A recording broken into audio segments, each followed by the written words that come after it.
ውረድ እንውረድ አላዋጣንም ፍልሚያ ከስቃይ አላዋጣንም ሆብሎ ገድሎ መሞት ላይ ዳዳው ከእንግዲህ ብረት ገብስ ሆኗል ዕዳው አዲሱ ትውልድ ሀሳብ ነው ሜዳው። የሻሆችና የአያቶላዎች ሀገር ክፍል 4 ይህ ትንታኔ ሜዳ ነው።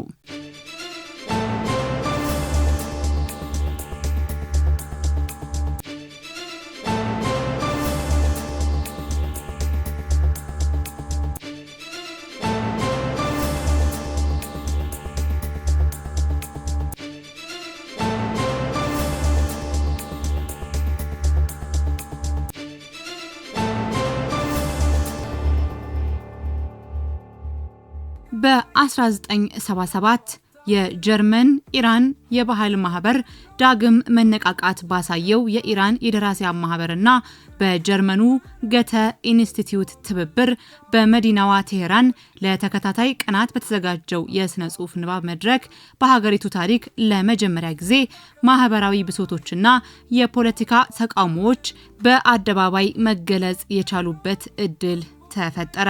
በፋርስ ቋንቋ ዳህ ሻብ ወይንም 10 ምሽቶች በሚል በተሰየሙት ቀናት 57 የኢራን ዝነኛ ገጣሚያንና ጸሐፊያን ስራቸውን በሺህ ለሚቆጠሩ ኢራናውያን አድማጮች አቀረቡ። በስነ ጽሑፍ ስራቸው ሳንሱር እንዲወገድና ሐሳብን በነጻነት የመግለጽ መብት እንዲከበር ጠየቁ። በ1977 ዝነኛው ተጽዕኖ ፈጣሪውና ዘመናዊነትን የሚደግፍ ኢስላማዊ ምሁር የሆነው አሊ ሻሪያቲ ምክንያቱ በውል ባልታወቀ ሁኔታ ለሞት ተዳረገ። ሳቫክ በሚል በሚታወቀው የኢራን የስለላ ድርጅት እንደተገደለ በሚያምኑ ደጋፊዎች ዘንድ ከፍተኛ ቁጣ ቀሰቀሰ። በአስተሳሰብና በአመራር ለአያቶላ ሆሚኒ ብርቱ ተቀናቃኝ ሊሆን የሚችለው አሊ ሻሪያቲ ከመንገዱ ገለል ተደረገ።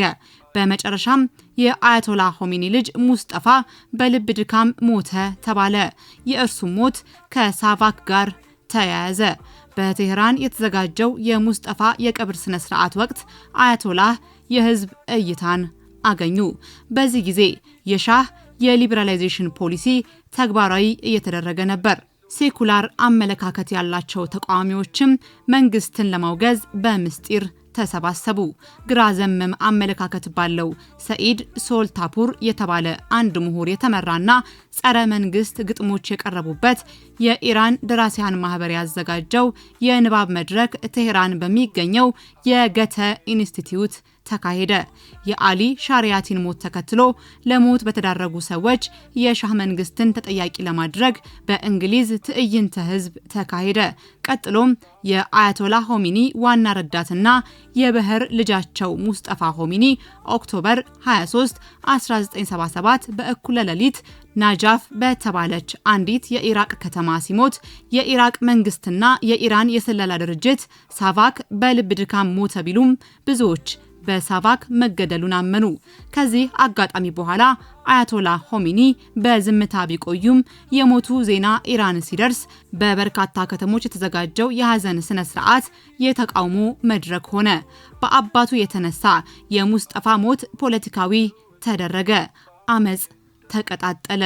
And that is the misery and that is injustice and lack of freedom. I think the fighting will go on. አመጽ ተቀጣጠለ።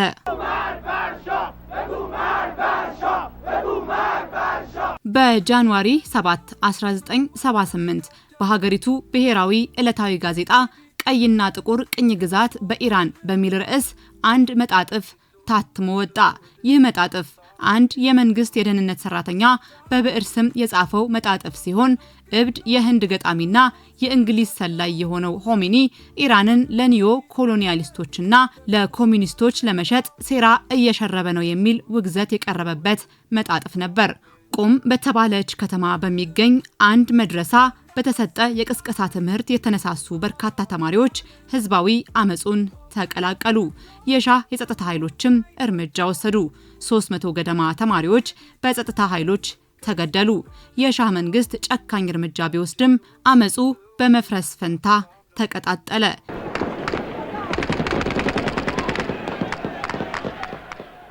የሺዓ ሃይማኖት ተከታዮች 40 የማውጣት ልማድ አላቸው። አንድ ሰው በሞተ በ40ኛው ቀን የሚያደርጉት ዝክርም ቼሄሎም ይባላል።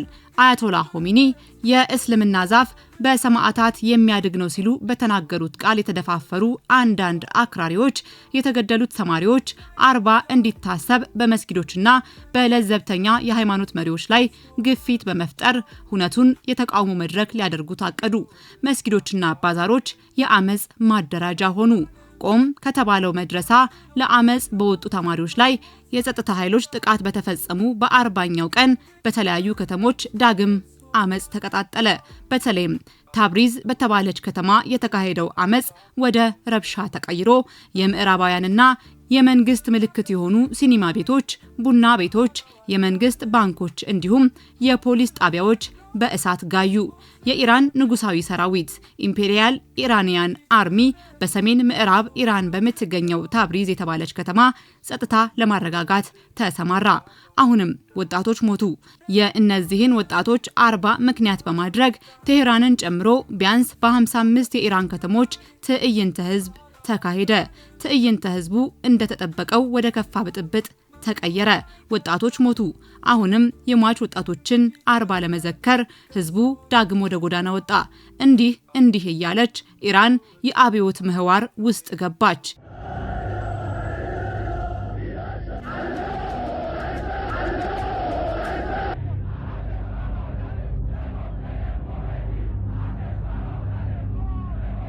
የመንግስት ምላሽ የሻህ አገዛዝ በተቃውሞ እንቅስቃሴው ይደነግጣል። ችግር በገጠመው ቁጥር የሚያደርገውን ያጣል። የሚወስደው እርምጃም ችግሩን የሚያባብስ በመንግስት ላይ ያልታሰበ ጣጣ የሚጎትትና አብዮተኞቹን በቁጣ የሚያነሳሳ ሆነ። እንዲያም ሆኖ የሻህ መንግስት በጀመረው የራላይዜሽን እንቅስቃሴ ገፋበት። መንግስት የአመጽ እንቅስቃሴውን በእንጭጩ ለመግታት ኃይል በመጠቀም ፋንታ ድርድር ውስጥ ገባ። ዲሞክራሲያዊ ምርጫ ለማካሄድ የሳንሱርን ሸምቀቆን ለማላላት በንጉሳዊ ቤተሰቦችና በመንግስት አካባቢ የሚታየውን ሙስና ለማስወገድ የሚረዳ የውሳኔ ሀሳብ እንዲረቀቅ በአመጽ ተሳታፊ የሆኑ ሰዎች ጉዳይ በወታደራዊ ችሎት ሳይሆን በመደበኛ ፍርድ ቤት እንዲታይና ጉዳያቸው ተጣርቶ ከእስር እንዲፈቱ ለማድረግ ቃል ገባ። የኢራን ፖሊሶች አመጽን ለመቆጣጠር የሚያግዝ ስልጠናና ልምድ አልነበራቸውም። ፖሊሶቹ አመጹን መቆጣጠር ባለመቻላቸው የመከላከያ ኃይል በተደጋጋሚ ለጸጥታ ስራ እንዲሰማራ ይደረግ ነበር። ወታደሮቹ የያዙት ገዳይ መሳሪያ ነው። አንዳንዴም ልምድ የሌላቸው ወታደሮች ያልተመጣጠነ ምላሽ በመስጠት ነገሩን ይበልጥ እንዲባባስ ያደርጉ ነበር።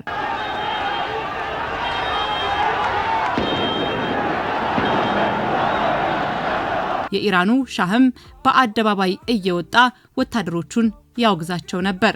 የአሜሪካው ፕሬዝዳንት የጂሚ ካርተር አስተዳደር አስለቃሽ ጭስና የጎማ ጥይት ለኢራን አልሸጥም በማለቱ ወታደሩ ጉዳት አድራሽ እርምጃ መውሰዱን ቀጠለ። ንጉሱም ተቃውሞውን ለማርገብ በማሰብ የኢራንን የደህንነት መስሪያ ቤት ሹማምንት በሙሉ አባረሩ። በአንዳንድ ለዘብተኛ የሃይማኖት መሪዎች በሚተዳደሩ መድረሳዎች ላይ ለተፈጸመ አንድ ጥቃትም ንጉሱ ይቅርታ ጠየቁ። ነገር ግን አመጹ ሊገታ አልቻለም። 40 ቀን እየቆጠረ ተቃውሞው ይነሳ ነበር። በአየሩ ውጥረት ቢኖርም ለተወሰነ ጊዜ አመጹ የበረደ መስሎ ታየ። ይህም አንዳንድ የኢራን ባለስልጣናት ቀውሱን ተሻግረነዋል ብለው እንዲያስቡ ያደረገ ነበር። በእርግጥ የአሜሪካ የስለላ ድርጅት CIA የሰራው ትንታኔ በአሁኑ ሰዓት ኢራን የአብዮት ቀርቶ የቅድመ አብዮት ሁኔታ ውስጥ አይደለችም የሚል ነበር። CIA ከተመሰረተበት 1947 ጀምሮ አሜሪካን ለስትራቴጂያዊ ስህተት የዳረገ እንዲህ ያለ ስህተት ሰርቶ አያውቅም ይባላል። የህዝባዊ አመጽ እንደ አሸን ሲፈላ የኢራን ባለስልጣናት የዋጋ ግሽበቱን ለመቀነስ የወሰዷቸው እርምጃዎች በተለይ በከተማ አካባቢ የሰራተኛ ቅነሳ ችግርን አስከተለ። እነዚህ ከስራ የተቀነሱ ሰራተኞች የጎዳናውን አመጽ ተቀላቀሉ። የታሰሩ የሃይማኖት መሪዎች እንዲፈቱ ጥያቄ ማቅረብ ጀመሩ። የምዕራብ ባህል ምልክቶች የሆኑ ተቋማትና የመንግስት መስሪያ ቤት ህንፃዎች በእሳት ነደዱ። አንድ አውቶቡስ ሙሉ የአሜሪካ ሰራተኞችም የቦምብ ጥቃት ተፈጸመባቸው። ይህን ሁኔታ ተከትሎ የኢራን ጠቅላይ ሚኒስትር የሥራ መልቀቂያ ደብዳቤ አስገቡ። ንጉሱም የማባቢያና መሸንገያ እርምጃዎችን መውሰድ ቀጠሉ። በመጨረሻም ሲኒማ ሬከስ ተቃጠለ። When the Cinema Rex in Abadan, Iran, was set ablaze, killing between 377 and 470 people. የሲኒማ ቤቱን በሩን ዘግተው ያቃጠሉት አራት ህገወጦች 422 ሰዎች በእሳት ተቃጥለው እንዲያልቁ አደረጉ። አያቶላ ሆሚኒም ይህንን ያደረጉት ሻህና ሳቫክ ናቸው የሚል መግለጫ በፍጥነት አወጡ። ህዝቡም የሆሚኒን ክስ ተቀብሎ ሻህ ወንጀለኛ ነው፣ ሻህን አንድዱት እያለ ወደ አደባባይ ወጣ። በመጨረሻም ወታደራዊ አስተዳደር እንዲታወጅ ተደረገ። የጃሌህ አደባባይ ጭፍጨፋ በ1978 ሴፕቴምበር 4 የረመዳን ጾም አልቆ ኢድ አልፈጢር ሆኖ ነበር። በዚያ ምክንያት የአደባባይ የጸሎት ስነ ስርዓት ለማካሄድ ለመንግስት ጥያቄ ቀርቦ ፍቃድ በመገኘቱ ከ200 እስከ 500 ሺህ ሰው ወደ አደባባይ ወጣ። የሃይማኖት መምህራንም የጸሎት ፕሮግራሙን ወደ ሰላማዊ ሰልፍ ቀየሩት። ህዝብን በጎዳና አሰልፈው ወደ ማዕከላዊ ቴህራን አመሩ። ንጉሱ በሄሊኮፕተር ሆኖ ከላይ እያንዣበበ ህዝቡ የተለያዩ መፈክሮችን ይዞ የሚያካሂደውን ሰላማዊ ሰልፍ በቁጣና ግራ በመጋባት ይመለከቱ ነበር ይላሉ። ከቀናት በኋላ ከኢዱ ቀን የበለጠ የተቃውሞ ሰልፍ ተደረገ። ሰልፈኛው ለመጀመሪያ ጊዜ ሩሆላ ሆሚኒ ይመለስ፣ እስላማዊ ሪፐብሊክ ይመስረት የሚል ድምጽ አሰማ። ይህ በሆነ በአራተኛው ቀን ሴፕቴምበር 8 1978 በእኩለ ሌሊት አካባቢ በቴህራንና በመላ ሀገሪቱ በሚገኙ ሌሎች 8 ከተሞች የአስቸኳይ ጊዜ አዋጅ ታወጀ። የሰላማዊ ሰልፍም ታገደ። የሰዓት እላፊ ገደብም ተጣለ። በቴህራን የተጣለውን የአስቸኳይ ጊዜ አዋጅ ያስፈጸመው በሰልፈኞች ላይ በሚወስደው የጭካኔ እርምጃ የሚታወቀው ጀነራል ጎላ ኦቪየሲ ነበር። ይሁንና ንጉሱ ከአስቸኳይ ጊዜ አዋጁ በኋላ በጀመረው የሊበራላይዜሽን እንቅስቃሴ እንደሚቀጥል አስታወቀ። አዋጅ መታወጁን ባለመስማታቸው ወይንም ሰምተው ማክበር ባለመፈለጋቸው 5000 የተቃውሞ ሰልፍ ተሳታፊዎች በጃሌህ አደባባይ ከወታደሮች ጋር ተጋጩ። ወታደሮቹም ለማስጠንቀቅ ወደ ሰማይ ተኮሱ፣ ግን ህዝቡ አልተበተነም። በዚህ ጊዜ ወታደሮቹ በቀጥታ ወደ ህዝቡ በመተኮስ 64 ሰዎችን ገደሉ። በዚያች ጥቁር አርብ ወይንም ብላክ ፍራይዴይ በተሰኘች ዕለት ግጭቱ ተቀጣጥሎ 89 ሰዎች ሞቱ። On the 8th of September 1978, a day which will go down in Iranian history as Black Friday, 64 people are killed on the central Jaleh Square. በግድያው ኢራን ደነገጠች። በሻህ መንግስትና በተቃዋሚዎች መካከል እርቅ እንዳይሞከር የሚያደርግ ሁኔታም ተፈጠረ። ንጉሱም በተፈጸመው ነገር ደንግጠው እርምጃውን ተቃወሙ። የአስቸኳይ ጊዜ አዋጁ ባይነሳም መንግስት ሰላማዊ ሰልፍ ለማድረግ በሚወጡ ሰዎች ላይ እርምጃ መውሰዱን ትቶ ከተቃውሞ መሪዎች ጋር መነጋገር ጀመረ። የተቃውሞ ሰልፉ ያለ ስጋት የሚቀጥልበት ሁኔታ ተፈጠረ። የሻህ መንግስት ባለስልጣናት ጠበቅ ያለ እርምጃ እንውሰድ የሚል ጥያቄ ለሻህ ቢያቀርቡም ሻህ አመጹን ለተቀላቀሉ ሰራተኞች ደሞዝ በመጨመርና አንዳንድ የማባቢያ እርምጃ በመውሰድ ቀውሱን ለመግታት ጥረት አደረጉ። የኃይል እርምጃ መውሰዱንም ተዉት። ይህ በእንዲህ እንዳለ ሆሚኒ በስደት በሚኖሩባት ኢራቅ ሆነው የተቃውሞ ሰልፉን እንዲያስተባብሩና ከአካባቢው እንዲርቁ ለማድረግ የሻህ መንግስት በኢራቅ ላይ ጫና አድርጎ አያቶላ ሆሚኒ ከሀገሩ እንዲወጡ አደረገ። አያቶላ ሆሚኒ ወደ ፈረንሳይ ተጓዙ። እዚያም ሄደው በስደት የሚገኙ ኢራናውያን በገዙትና በፓሪስ አቅራቢያ በሚገኝ አንድ መኖሪያ ቤት አረፉ። ሆኖም ነገሩ እንደታሰበው አልሆነም።